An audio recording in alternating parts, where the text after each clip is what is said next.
SMSDMS में आपका हार्दिक स्वागत है। आज हम आपको इलाहाबाद हाईकोर्ट द्वारा गाय को राष्ट्रीय पशु घोषित करने के सुझाव के बारे में जानकारी देने जा रहे हैं। इलाहाबाद हाईकोर्ट ने वैदिक, पौराणिक, सांस्कृतिक महत्व व सामाजिक उपयोगिता को देखते हुए गाय को राष्ट्रीय पशु घोषित करने का सुझाव दिया है।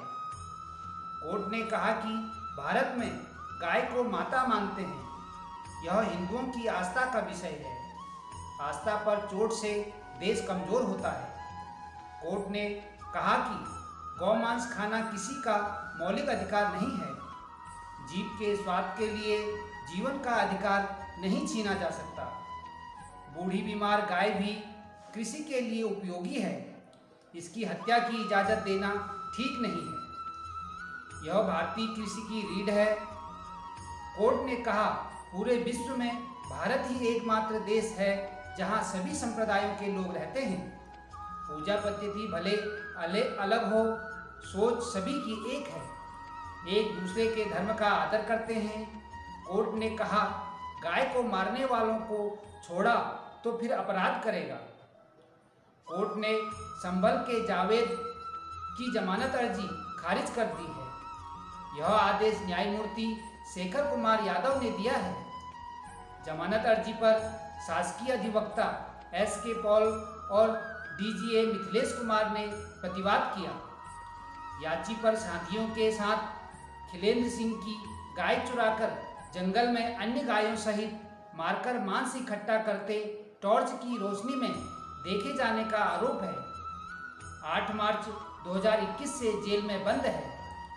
शिकायतकर्ता ने गाय के कटे सिर से पहचान की। आरोपी मोटरसाइकिल छोड़कर भाग गए। कोर्ट ने कहा, 29 में से 24 राज्यों में गोवध प्रतिबंध है। एक गाय जीवन काल में 410 से 440 लोगों का भोजन जुटाती है और गोमांस से केवल 80 लोगों का पेट भरता है। महाराजा रणजीत सिंह ने गौ हत्या पर मृत्युदंड देने का आदेश दिया था। कई मुस्लिम व हिंदू राजाओं ने गौवध को रोक लगाई थी। इसका मलमूत्र असाध्य रोगों में लाभकारी है।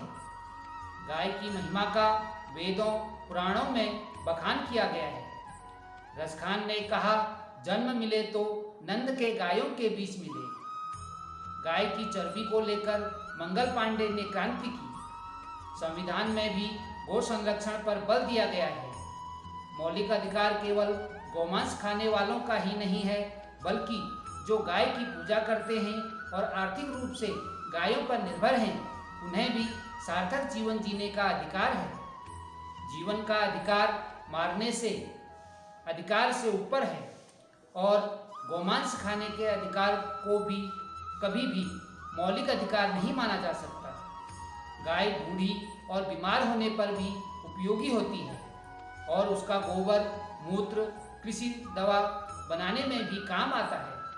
साथ ही सबसे बढ़कर जो माँ के रूप में पूजी जाती है, किसी को भी गाय को मारने का अधिकार नहीं दिया जा सकता, चाहे वह बूढ़ी और बीमार ही क्यों न हो। ऐसा नहीं है कि केवल हिंदू ही गायों के महत्व को समझ चुके हैं। मुसलमानों ने भी अपने शासनकाल में गाय को भारत की संस्कृति का एक महत्वपूर्ण हिस्सा माना गया है। गायों के वध पर 5 मुस्लिम शासकों ने प्रतिबंध लगा दिया। बाबर, हुमायूं और अकबर ने भी अपने धार्मिक उत्सव में गायों की बलि पर रोक लगा दी थी। मैसूर के नवाब हैदर अली ने गौहत्या को दंडनीय अपराध बना दिया। समय समय पर देश की विभिन्न अदालतों और सुप्रीम कोर्ट ने गाय के महत्व को देखते हुए इसके संरक्षण, प्रचार, देश की जनता की आस्था, संसद और विधानमंडल को ध्यान में रखते हुए कई फैसले दिए हैं। विधानसभा ने भी गायों के हितों की रक्षा के लिए समय के साथ नए नियम बनाए हैं। बहुत दुख होता है कि कई बार गौरक्षा और समृद्धि की बात करने वाले गौबख्शी बन जाते हैं। सरकार गौशाला का निर्माण भी करवाती है, लेकिन जिन लोगों को गायों की देखभाल का जिम्मा सौंपा गया है, वे गाय की देखभाल नहीं करते हैं। ऐसे कई उदाहरण हैं जहां गौशाला में गायों की भूख और बीमारी से मौत हो जाती है। उन्हें गंदगी के बीच रखा गया है। भोजन के अभाव में गाय पॉलीथीन खाती है और परिणाम स्वरूप बीमार होकर मर जाती है। दूध देना बंद कर चुकी गायों की हालत सड़कों और गलियों में देखी जा सकती है। बीमार और छत बिछत गायों को अक्सर लावारिस देखा जाता है। ऐसे में बात सामने आती है कि वो लोग क्या कर रहे हैं जो गाय के संरक्षण के विचार को बढ़ावा देते हैं। कभी कभी एक दो गायों के साथ फोटो खिंचवाने से लोग सोचते हैं कि उनका काम हो गया, लेकिन ऐसा नहीं है। गाय की रक्षा और देखभाल सच्चे मन से करनी होगी और सरकार को भी उनके मामले पर गंभीरता से विचार करना होगा। देश तभी सुरक्षित रहेगा जब गायों का कल्याण होगा, तभी देश समृद्ध होगा। खासतौर पर जो लोग महज दिखावा करके गाय की रक्षा की बात करते हैं, उन्हें गोरक्षा को बढ़ावा देने की उम्मीद छोड़नी होगी।